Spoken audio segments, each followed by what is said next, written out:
Hi students, this is our second session. In this session we will study Python IDLE and how to install Python IDE. Here you will be a little bit confused about IDLE and IDE. IDE means Integrated Development Environment. IDE means Integrated Development Environment. And IDE for Python is IDLE. നിങ്ങളെല്ലാവർക്കും confusion ഉണ്ടാക്കുന്ന സാധനമാണ് ഇപ്പം ഇങ്ങനെ പറയുമ്പോൾ. പക്ഷേ it's very simple. നമ്മൾ പഠിക്കുക എന്താണെന്ന്. പൈത്തൻ്റെ IDEനെയാണ് നമ്മൾ എന്ത് പറയുന്നത്, IDLE എന്ന് പറയുന്നത്.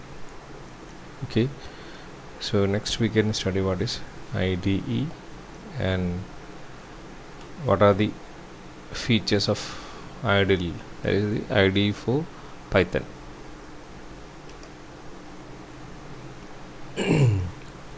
What is an IDE? An IDE is an integrated development environment. This is application software that provides environment to create software programs.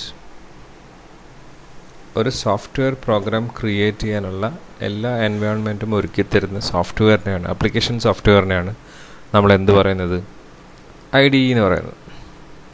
So ഓരോ പ്രോഗ്രാമിംഗ് ലാംഗ്വേജിനും അതിൻ്റെതായ എന്തുണ്ടായിരിക്കും, IDE ഉണ്ടായിരിക്കും. ഇപ്പം suppose if you know some programming language, you know how to write programming language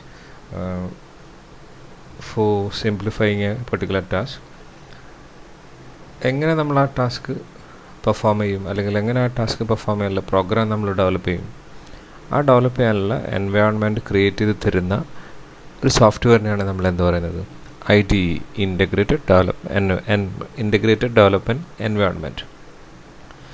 and such environment for Python language is known as IDE. So ideally is the IDE for Python language. Once more, Integrated Development Environment or IDE is a software application software which provides comprehensive facility to computer programmers for software development.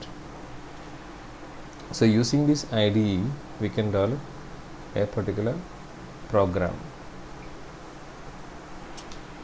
So each programming language should have a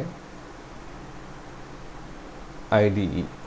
Using this IDE we can create programs for that particular language. For example, NetBeans, it's an example of NetBeans.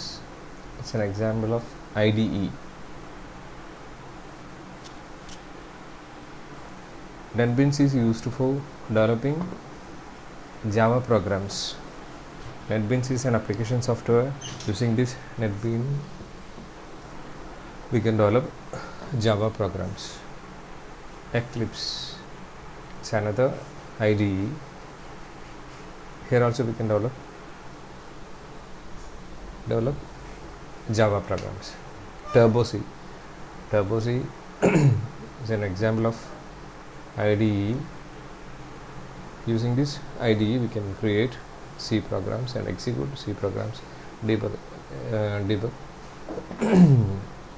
C programs. Then what are the steps to develop a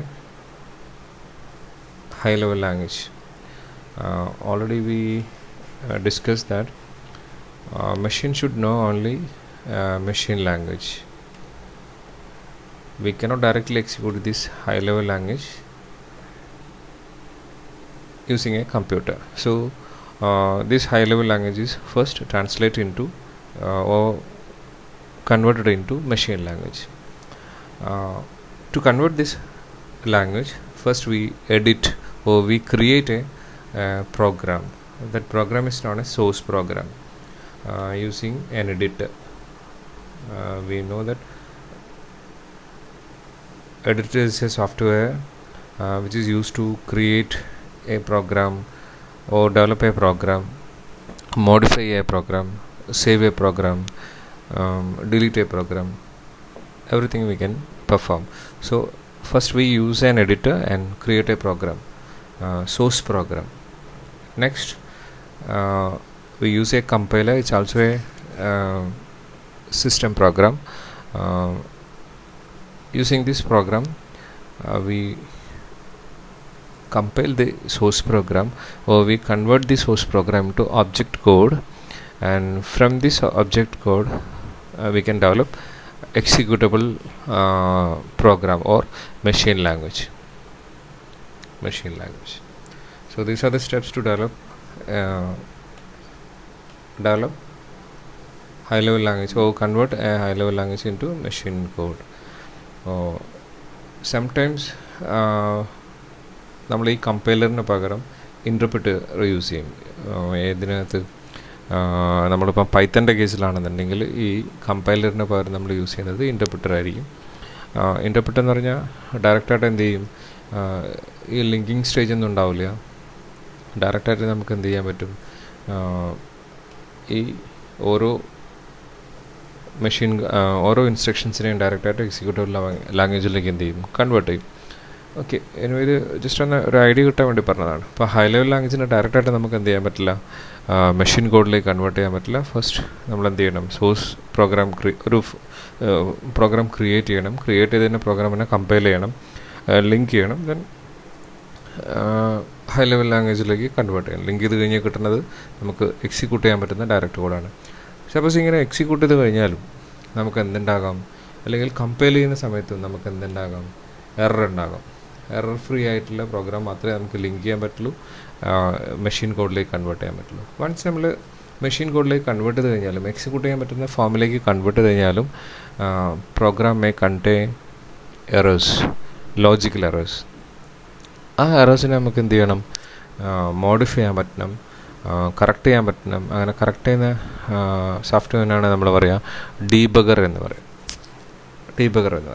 അപ്പം ഇവിടം മുതൽ ഇവിടം വരെയുള്ള എല്ലാ ഫെസിലിറ്റിയും provide ചെയ്യുന്ന ഒരു software ഇനെയാണ് നമ്മൾ എന്ത് പറയുന്നത്, IDE എന്ന് പറയുന്നത്. അപ്പോൾ ഇത്രയും സാധനത്തിനാണ് നമ്മൾ എന്ത് പറയുന്നത്, IDE എന്ന് പറയുന്നത്. IDEക്കകത്തൊരു എന്തുണ്ടായിരിക്കും, ഒരു എഡിറ്റർ ഉണ്ടായിരിക്കും, ഒരു കമ്പൈലറോ ഇൻ്റർപ്രിറ്ററോ ഉണ്ടായിരിക്കും, അതിനെ ഡീബഗർ ഉണ്ടായിരിക്കും. അതായത് പ്രോഗ്രാം എറർ ചെക്ക് ചെയ്തിട്ട് ആ എറർ മോഡിഫൈ ചെയ്തിട്ട് കറക്റ്റ് ചെയ്യാനുള്ള ഒരു പ്രോഗ്രാം ഉണ്ടായിരിക്കും. ഇവിടെ അത് എക്സ്പ്ലെയിൻ ചെയ്തിട്ടുണ്ട്. an IDE just a minute.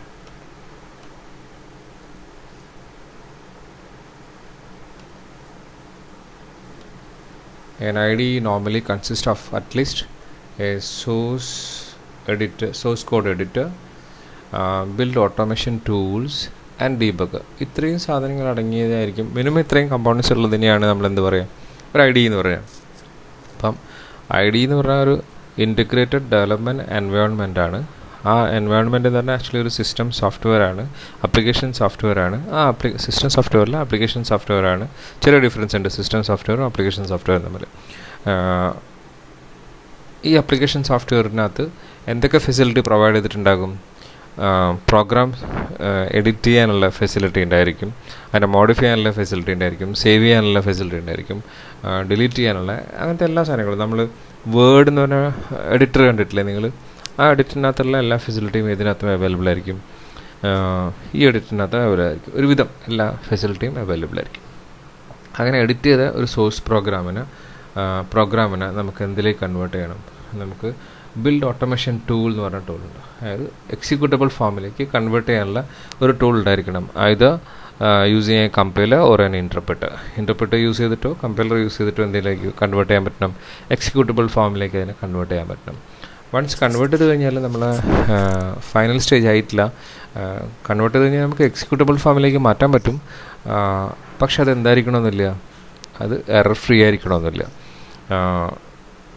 Normally syntax error ഉണ്ടാവില്ല, അതായത് പ്രോഗ്രാം സ്റ്റേറ്റ്മെൻറ്റ്സിനകത്ത് എറർ ഉണ്ടാവില്ല. പക്ഷേ ലോജിക്കൽ എറേഴ്സ് ഉണ്ടാകാം. സിൻടാക്സ് എററും ലോജിക്കൽ എററും തമ്മിൽ നോർമലി ഒരു പ്രോഗ്രാം ഡെവലപ്പ് ചെയ്യുന്ന സ്റ്റേജിൽ 2 ടൈപ്പ് എറേഴ്സ് ഉണ്ടാകും, syntax and logical error. Syntax എന്ന് പറഞ്ഞാൽ പ്രോഗ്രാമിൻ്റെ റൂൾസ് വയലേറ്റ് ചെയ്യുമ്പോൾ ഉണ്ടാകുന്ന എററാണ്. അത് നമ്മൾ കമ്പൈലിംഗ് ടൈമിൽ എന്ത് ചെയ്യും, കമ്പൈലർ എന്ന് പറഞ്ഞ സോഫ്റ്റ്വെയർ ഫൈൻഡ് ഔട്ട് ചെയ്യും, അല്ലെങ്കിൽ ഇൻ്റർപ്രിറ്റ് ചെയ്യുന്ന സമയത്ത് ഇൻ്റർപ്രിറ്റർ എന്ത് ചെയ്യും, അത്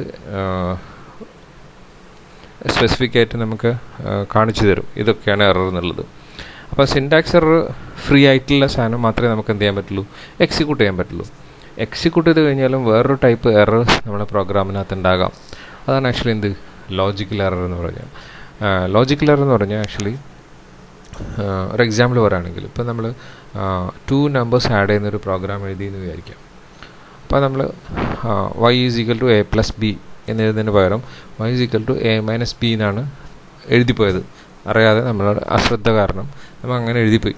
so output will be y - subtraction of 2 നമ്പേഴ്സായി മാറും. അപ്പോൾ നമുക്കത് പെട്ടെന്ന് ഐഡൻറ്റിഫൈ ചെയ്യാൻ പറ്റില്ല എന്തുകൊണ്ടാണ് a - b എന്ന് പറഞ്ഞ റിസൾട്ട് തരുന്നത്. സോ നമ്മൾ എന്ത് ചെയ്യും, വേറൊരു സോഫ്റ്റ്വെയറിൻ്റെ ഹെൽപ്പോട് കൂടെ എന്ത് ചെയ്യും, അത് നമ്മൾ ഫൈൻഡ് ഔട്ട് ചെയ്യും, എന്താണ് എറർ നമ്മൾ ഐഡൻറ്റിഫൈ ചെയ്യും.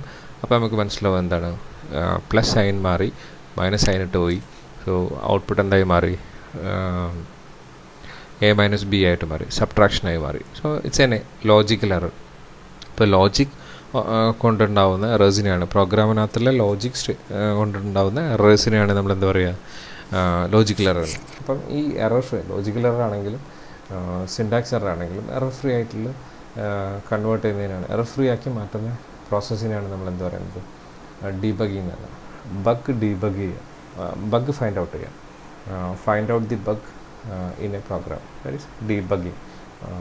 The software used for debugging is known as debugger. അപ്പം ID എന്ന് പറഞ്ഞ സോഫ്റ്റ്വെയറിനകത്ത്, ID എന്ന് പറഞ്ഞ സോഫ്റ്റ്വെയർ നമുക്ക് എന്ത് പ്രൊവൈഡ് ചെയ്യുന്നുണ്ട്, an environment which provides to develop a software. ഇപ്പോൾ സോഫ്റ്റ്വെയർ ഡെവലപ്പ് ചെയ്യണമെന്നുണ്ടെങ്കിൽ തീർച്ചയായിട്ടും it should have A source code editor, should be A build automation tool and A debugger. So minimum ഇത്രയും facility provide ചെയ്യുന്ന ഒരു programming ലാംഗ്വേജിൻ്റെ application സോഫ്റ്റ്വെയറാണ് നമ്മൾ എന്താ പറയുന്നത്, IDE എന്ന് പറയുന്നത്. ഇനി നമ്മുടെ പൈത്തൺ, നമ്മൾ പഠിക്കാൻ പോകുന്ന പൈത്തൺ എന്ന് പറയുന്ന ലാംഗ്വേജിൻ്റെ IDE ആണ് ആക്ച്വലി എന്ത്, ഐഡിയൽ എന്ന് പറഞ്ഞ ആപ്ലിക്കേഷൻ. ഈ ഐഡിയൽ എന്ന് പറഞ്ഞ ആപ്ലിക്കേഷൻ സോഫ്റ്റ്വെയർ ആക്ച്വലി ഡെവലപ്പ് ചെയ്തിരിക്കുന്നതും പൈത്തണിലാണ്. ഐഡിയൽ എന്ന് പറഞ്ഞ സോഫ്റ്റ്വെയർ യൂസ് ചെയ്തിട്ട് നമുക്ക് എന്ത് ചെയ്യാൻ പറ്റും, എന്ത് ക്രിയേറ്റ് ചെയ്യാൻ പറ്റും, Python language, Python programs create ചെയ്യാൻ പറ്റും, എക്സിക്യൂട്ട് ചെയ്യാൻ പറ്റും, ഡീബഗ് ചെയ്താക്കാൻ പറ്റും. അഗെയിൻ നമുക്ക് കറക്റ്റായിട്ടുള്ള പ്രോഗ്രാം എന്ത് ചെയ്യാൻ പറ്റും, ഡെവലപ്പ് ചെയ്യാൻ പറ്റും. So this is the introduction about IDE and Python IDE, that is IDLE. Next we can study how to install the Python IDE, that is IDLE, and how to write programs and execute the programs.